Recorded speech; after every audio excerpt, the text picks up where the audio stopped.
follow the rules in the order that I tell you, and generally speaking, you won't have any problems.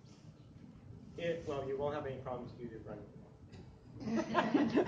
So, rule number 1 when you're running is you want to be running at 180 steps per minute. Okay? So it's about this rhythm thing. All right? But the way I get people to count is you count every right arm swing when you're running. Right? So you start, and the easiest way is you look at your watch, you start at 0, 0, you start counting your right arm, 1, 2, 3. You don't look at your watch. When you hit 45 arm swings, then you look at your watch, and you look at what time it is. It should be 30 seconds. Okay? That's the magic number. 45 right arm swings in 30 seconds. So if you are, let's say, 28 seconds, you're a little bit too fast, right? If you're lower than 30 seconds, it's not a huge problem, okay? What it means is that you're going to get tired quicker, or you're too tight for the speed that you're running. So the only way you can maintain that speed is to take more steps, all right? So, but you won't get injured running that way. You'll just get tired. So we don't mind, people coming in at 28 seconds. If you come in at 32 seconds, you have a problem, okay? And this is just an easy way for you to count these steps. So unfortunately, 32 seconds is quite a bit of difference because one arm swing is not one step in this case. It's 4 steps, okay? So if you're anything over, like if you're at 31, somewhere around there, then retest. You might be pretty close. But yeah, just if you're looking like, oh, 34 is pretty much good. It's like, no, bad. So rule number 1, 180 steps per minute. Then number 2 is your posture. Okay? So we want you running at the most efficient posture for your speed. And that changes as you're running depending on if there's a wind, or if you're going up a hill or down a hill, or depending on who you're running with, right? If you're running faster or slower. So if I'm running here, and I want to run at 0 miles per hour, which is I'm doing right now, and I'm running at 180 steps per minute, which is about what I'm doing right now, then what's the best posture for me? Now this posture here will make me go faster than 0 miles per hour. And this posture makes me go slower than 0 miles per hour, right? So even though this makes me go faster, it doesn't mean it's better. Because it's more effort for me to stay at 0 miles per hour when I lean forward this far, right? This is what you're looking for. And a lot of times we come from other sports like tennis and basketball or something, and all you're thinking is going faster. So you've got this habit of just thinking going faster, faster, faster, right? But not finding that sweet spot. And you guys are already at your top speed at about 5 steps into your run, right? So you don't need to go faster. You need to maintain longer, right? So rule number 1, 180 steps per minute. Number 2 is find your posture. Now, that's easier said than done probably, right? Like, well, how do I know what the best posture? So this is the trick that I found works well for you guys. Try to listen to what your sound is making, okay? That's the simplest way. If you hear, if it's a very quiet step, chances are your posture is good.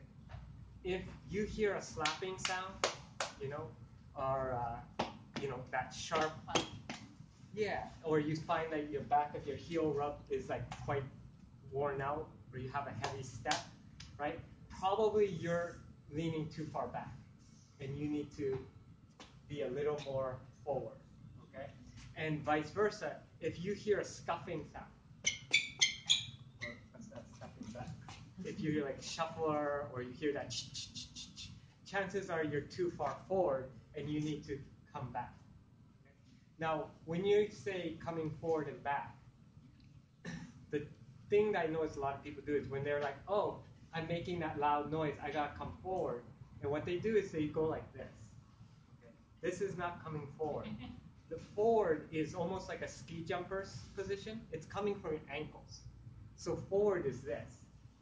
Right? Like you have to feel like you're falling a bit forward. Right? In the olden days, I used to tell people, imagine you have a tail like a monkey, You pull that tail in front of you, and that's what's driving you forward, right? And then you just hook it on the person in front of you in your mind, and then you just let them drag you along, right? It'll give you that forward momentum of it, okay? And then for people who are too far forward, oftentimes they're just too aggressive. And if you just tell people, relax, shoulders back, that generally is enough. If you hear like you're scuffing too much, then if you just go like that. And again, getting your hips under you generally helps too, or sit back, right? These are the kind of things. So the most, it tends to work well if you're running. It's just once you're running at 180 steps, though. So some of you are scuffing now because your steps are not on. Okay? And that's why the order is very important. And if it gets really complicated if we try to do everything at once. But once you take care of your steps per minute, then the noise is very accurate. Okay? So just because you're like, oh, I see my boyfriend, he's so loud. Could be loud just because he's running 160 steps per minute. Right? And he's running like this. There's no way to run, well, there is a way. This, right? Quietly at that rate. Right?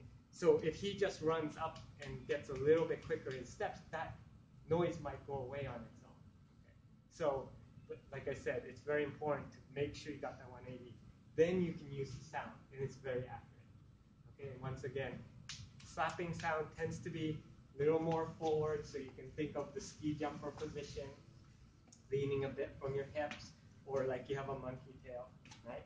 And then if you hear too much scuffing, you can use the monkey tail to get your shoulders back, but it's more about relaxing.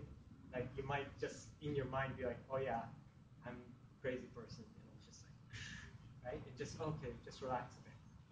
I'm too aggressive. I'm just wasting my energy. Okay, so scuffing and stopping. Okay, and then the last rule is to relax and conserve energy. Right, that's regardless of what you're running, intervals or hill speed. The idea is to choose your speed before you do that interval or that hill. And so when you're in track, or like when you're in more of a, like when I was at SFU and we did workouts, we were told what to run, and we tried to run that. It wasn't just like run as fast as you can for 400 meters. It was like, no, you're supposed to run 75 seconds. I'm supposed to run 76 seconds. He's going to run 73 seconds. Go, right? So the idea is to run that speed and then to make that as comfortable as possible. So once you're at your speed, the idea is to try to relax. Play around with your posture, play around with your breathing, try to use as little effort as possible. Right? And it makes a big difference when you're going through an interval and you're not thinking like, how do I run this interval faster? Rather, how do I run this interval with less effort? Right? And just keep that same speed. Right? And use each other, right? Like if this is my friend and we always run together, then I'm just going to right on his hip and be like, okay, I'll let you do all the work. I'm just going, okay, relax, okay, less arms, just breathe more, relax, and try to finish the workout with less effort rather than running with him and being like, okay, I got to get a little bit more ahead of him and then he's going to push me and then we end up racing that whole interval, right? Yeah, that's not the point. It looks nice, it might be fun, but it doesn't actually help you for the length of race that you guys want to run. Okay? So, we recap very easily. 180 steps per minute, and like I said, the easiest way to count right arm swings in 30 seconds. You want 45. Number 2 is quiet running, right? Slapping means that you're leaning too far back. Scuffing means that you're too aggressive. And number 3, use as little effort as possible to run the speed that you've chosen to run that day. That's it. That's all running. If you do that, I don't see how anything could be wrong. Is there any questions? Yeah. You're saying like 180, no matter how tall you are or what kind of shape you're in or anything. Exactly. 180. Well, it's actually not 180, but 180 is the easiest. The actual number is 176. has to do with what your body's best at clearing lactic acid and also reducing the amount of up and down movement. So there's a sweet spot in there. And there used to be a theory where faster is better, but it came out because they were studying people on drugs. So Lance Armstrong started this trend of hyper cadence is better, but he was on drugs. So if you're on drugs, then yes, 200, 210 is more efficient, right? But most of us aren't on drugs, so I would stick to 180. Any other questions? Any recommendations for your arms? Whichever is the least amount of energy. So this is one thing we tend to have to uncorrect at the clinic. Some people have a habit with an arm. Sometimes it's compensation. It's a way for you to get stress out of your body because of an imbalance. And if you do this with your arm, we don't really care because you can do this for an hour and you won't hurt yourself. Okay? But if you stop that and now your leg does this, that is a big problem. So we usually tell people try not to correct the upper body. Let it do what it wants as long as it's less effort. Right? So if you relax and your arm goes this way, it's fine. Like you might have to fix something else in your body. Like you might have a shorter leg because your hip is jammed. But it's going to still prevent you from hurting yourself in the meantime until you fix that short leg. Okay? So that stuff, leave it alone. Usually people ask about, should I run on my forefoot? Yeah, don't. Yeah, let that happen naturally because there is a time and place when you will be more efficient on your forefoot, but it usually doesn't come about at the speed that you guys are running at. Okay? And to be honest, if you could heel toe and run a 4-minute mile, it would be more efficient. It's just nobody's created that way. Right? No one's that loose in their calves. So it's something that came out from a study, but yeah, don't worry if where you're landing. Just listen to the sound that it makes and then correct your posture. Do you have any other tips to improve your cadence? Like I find whenever I look on my watch, it's always too low. Couple of tricks. One is to find out get to 180 first, and then slow down from there, right? Rather than trying to build up to 180, start at 180, and then you're like, okay, this is 180, and then change your posture until you start to slow down. That tends to help well for people. Think lift, rather than probably you're pushing too much and you're not lifting enough. So if you think of less pushing and you're just lift, right, then you don't have that time in the air, right? So if you just say to yourself, lift, that might help as well. But usually one of the two, I find that starting at the right cadence, regardless of if that's a sprint, and then slowing down from there, it seems to be easier for people. Yeah. When I go faster, my leg and my feet is like very quiet. Yeah. But when I tend to be slowing, it's like heavy and like loud. Exactly. So question is, so this is perfect. So if most people after the talk would say that because she's loud, she's not aggressive enough, right?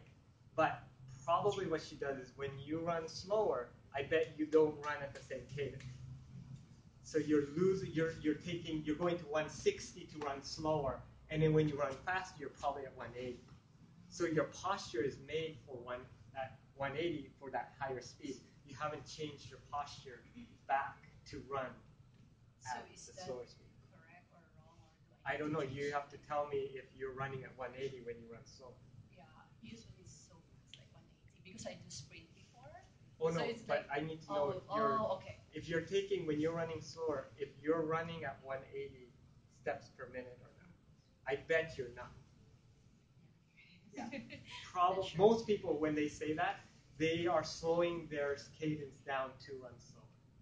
That's why I said, like, don't use the sound thing until you know you're running at 180, because it does not work if you're not at 180 first.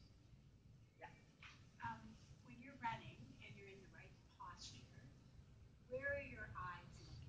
Because I find I look down too much. I'm so worried of falling. Right. They say to look ahead, Yeah. but sometimes because of people's tightnesses and stuff, that's more effort. Yeah. I would go with what's more comfortable. Yeah. Sometimes looking down is more comfortable, and you're in a better position. It might mean that if this is what makes you feel good, it probably means you need to do some yoga, right? And you need to open up because why is this more comfortable than this? It's probably because you're really tight. Right. But trying to do this while you run might be just more effort. And usually we like try fix stuff outside of running more than in the running. So maybe just note where you like to look, and then do some yoga and see after a month if you're like, oh, now this is more comfortable than this. Yeah, but comfort, like I said, is the best. Only because I struggle with this. What position should your pelvis be in? Should it be like tucked, or should your chest be like proud? So again, if you're too tucked and too proud, you could be too far back. So that's the right correction for someone who hears a stuffing sound at 180, right? But it'd be the wrong correction for someone who's slapping. So if I get upper back pain in my shoulders, we went to some place called the posture table or something. What was that last year? The fitness table? The Yeah. fitness It's table. And they amazing. said that my pelvis was not in the right position. I do believe that if you're at the 180, the sound But will it come doesn't up. matter. It doesn't matter. So get to 180 first. Sounds like you haven't got to 180 yet. I'm definitely not at Yeah, so then I would just work on that first and then see what happens. Because if you're not at 180, we'll say like, that's like running with a knife in your back. Right? And it's like, oh yeah, I know it's your knees that hurt, but there's a knife in your back. Let's take it out. Right? So let's see what happens when you get to 180 first. Once you're there, then we can talk about like, oh yeah, maybe your pelvis is too far back, or and then again, it's all depending on the speed that you're in. Right? So there's no way to give you the right answer. It's really just get to 180 first, and then let's see what happens. Something I literally cannot wrap my head around is how you maintain that cadence and slow down. You take smaller steps. So what changes when you're running faster and slower is the length of your stride. Right? So when you're running fast, now I'm running a little slower, running slower. If I'm running like super slow, this is 180. This is, see, I'm running, I'm moving. Right? That's the size of my stride. Super tiny. And then build up. That's why it seems like it's easier to start at 180 with your stride big, and then when you slow down, you keep that pace, then you can slowly bring it in. Right? Sometimes it works better. Good. It's not difficult. Everyone can